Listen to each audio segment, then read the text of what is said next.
नमस्कार. इन सोलापूर न्यूजच्या बातमीपत्रात आपलं स्वागत. सुरुवातीला एक नजर ठळक घडामोडींवर. या हेडलाईन्सचे प्रायोजक आहेत सोलापुरातील नावाजलेले 7 हिल्स मेन्सवेअर अँड कलेक्शन. आता बेस्ट क्वालिटी आणि परफेक्ट फिटिंग फक्त 7 हिल्स मध्येच.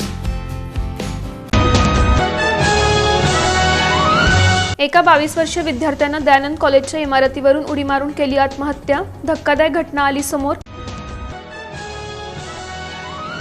पालिकेकडून एकीकडे स्वच्छतेचा जागर तर दुसरीकडे शहरातल्या गावठाण भागातच मोठी समस्या. स्वच्छता अभियान केवळ कागदावरच. पालिकेच्या अतिक्रमण विरोधी पथकाची कारवाई. सोमवारी किल्ला बागेलगतची खाद्यपदार्थ गाड्यांची हटवली अतिक्रमणं. सोलापूर महानगरपालिकेतील कोणत्याही कामासाठी पैशांची मागणी केल्यास थेट ईमेलवर तक्रार नोंदवा. आयुक्त डॉक्टर सचिन उंबासे यांचं आवाहन.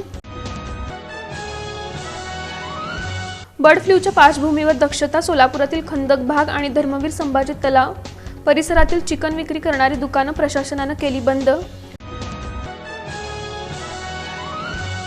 आणि नागरिकांच्या तीव्र विरोधामुळे सोलापूरचा विकास आराखडा वादाच्या भोवऱ्यात. सुनावणीला लवकरच सुरुवात. शासनाकडून 4 सदस्यांची नियुक्ती.